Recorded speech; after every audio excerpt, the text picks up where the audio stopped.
10ನೇ ತರಗತಿಯ ಪದ್ಯ ವೀರಲವ. 3 ಪ್ರಶ್ನೆಗಳು ಮತ್ತು ಇದಕ್ಕೆ ಉತ್ತರಗಳು. ಮೊದಲನೇ ಪ್ರಶ್ನೆ, ವಾಲ್ಮೀಕಿ ಆಶ್ರಮಕ್ಕೆ ಯಜ್ಞಾಶ್ವವು ಬಂದ ಬಗೆಯನ್ನು ವಿವರಿಸಿ. ಈ ಒಂದು ಪ್ರಶ್ನೆಗೆ ಉತ್ತರ, ಶ್ರೀರಾಮನು ಮಹರ್ಷಿಗಳ ಆದೇಶದಂತೆ ಅಶ್ವಮೇಧ ಯಾಗವನ್ನು ಕೈಗೊಂಡು ಶತ್ರುಘ್ನನ ಬೆಂಗಾವಲಿನಲ್ಲಿ ಯಜ್ಞಾಶ್ವವನ್ನು ಕಳುಹಿಸಿದನು. ರಾಮನ ಆಜ್ಞೆಯಂತೆ ಹೊರಟ ಯಜ್ಞಾಶ್ವವನ್ನು ಭುಜಬಲ ಪರಾಕ್ರಮಿಗಳಾದ ರಾಜರುಗಳು ತಡೆಯಲು ಹೆದರಿ ನಮಸ್ಕರಿಸಿ ಮುಂದೆ ಹೋಗಲು ಬಿಟ್ಟರು. ಹೀಗೆ ಯಜ್ಞಾಶ್ವವು ಇಡೀ ಭೂಮಂಡಲದಲ್ಲಿ ಸಂಚರಿಸುತ್ತಾ ವಾಲ್ಮೀಕಿಯ ಆಶ್ರಮದ ತೋಟದ ಹಸುರಾದ ಹುಲ್ಲನ್ನು ತಿನ್ನಲು ಒಳ ಹೊಕ್ಕಿತು. ಯಜ್ಞಾಶ್ವದ ಹಣೆಯಲ್ಲಿದ್ದ ಪಟ್ಟಿಯನ್ನು ಏನೆಂದು ಬರೆಯಲಾಗಿತ್ತು? ಎರಡನೇ ಪ್ರಶ್ನೆ, ಇದಕ್ಕೆ ಉತ್ತರ, ಭೂಮಂಡಲದಲ್ಲಿ ಕೌಸಲ್ಯೆಯು ಮಗನಾದ ರಾಮನು ಒಬ್ಬನೇ ವೀರನು. ಇದು ಅವನ ಯಜ್ಞ ಕುದುರೆ.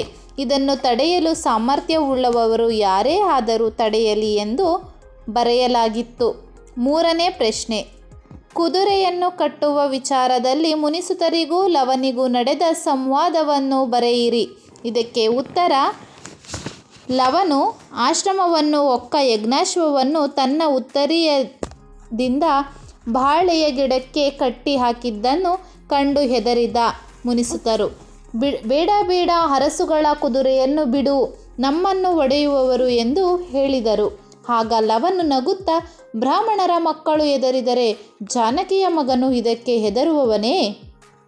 ನೀವು ಹೋಗಿ ಎಂದು ಶೌರ್ಯದಿಂದ ಹೇಳಿದನು. ಪದ್ಯ ಚಲಮನೆ ಮೆರೆವಂ. ಈ ಒಂದು ಪದ್ಯದ 3 ಪ್ರಶ್ನೆ ಮತ್ತು 3 ಉತ್ತರಗಳನ್ನು ನಾವು ನೋಡೋಣ.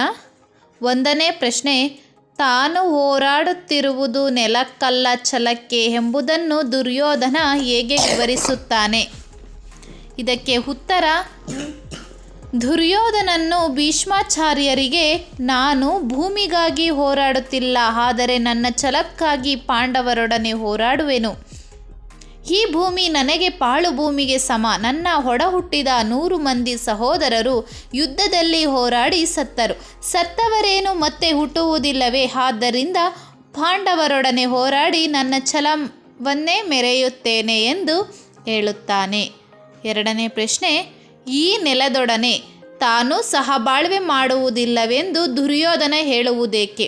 ಇದಕ್ಕೆ ಉತ್ತರ, ಭೀಷ್ಮಾಚಾರ್ಯರು ದುರ್ಯೋಧನನಿಗೆ ಸಂಧಿ ಮಾಡಿಕೊ ಎಂದಾಗ, ನಾನು ಭೂಮಿಯ ಆಸೆಯಿಂದ ಹೋರಾಡುತ್ತಿಲ್ಲ, ಛಲಕ್ಕಾಗಿ ಪಾಂಡವರೊಡನೆ ಹೋರಾಡುವೆನು. ಈ ಭೂಮಿ ನನಗೆ ಪಾಳು ಭೂಮಿಗೆ ಸಮ. ಪ್ರಿಯ ಗೆಳೆಯನಾದ ಕರ್ಣನನ್ನು ಕೊಲ್ಲಿಸಿದ ಈ ಭೂಮಿಯೊಡನೆ ನಾನು ಮತ್ತೆ ಸಹಬಾಳ್ವೆ ಮಾಡುವುದಿಲ್ಲ ಎನ್ನುತ್ತಾನೆ. 3ನೇ ಪ್ರಶ್ನೆ, ಪಾರ್ಥ ಭೀಮರ ಬಗೆಗೆ ದುರ್ಯೋಧನನ ಅಭಿಪ್ರಾಯವೇನು?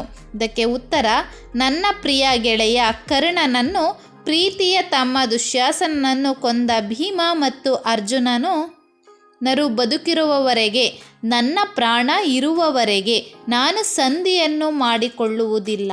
ಭೀಮ ಅರ್ಜುನರನ್ನು ಕೊಂದು ನನ್ನ ಕೋಪ ಹಾರಿದ ಮೇಲೆ ಧರ್ಮರಾಯರೊಂದಿಗೆ ಸಂಧಿಗೆ ಬೇಡುವೆನೆನ್ನುವುದಿಲ್ಲ ಎಂದು ಭೀಮ ಅರ್ಜುನರ ಬಗ್ಗೆ ದುರ್ಯೋಧನನು ಹೇಳುತ್ತಾನೆ.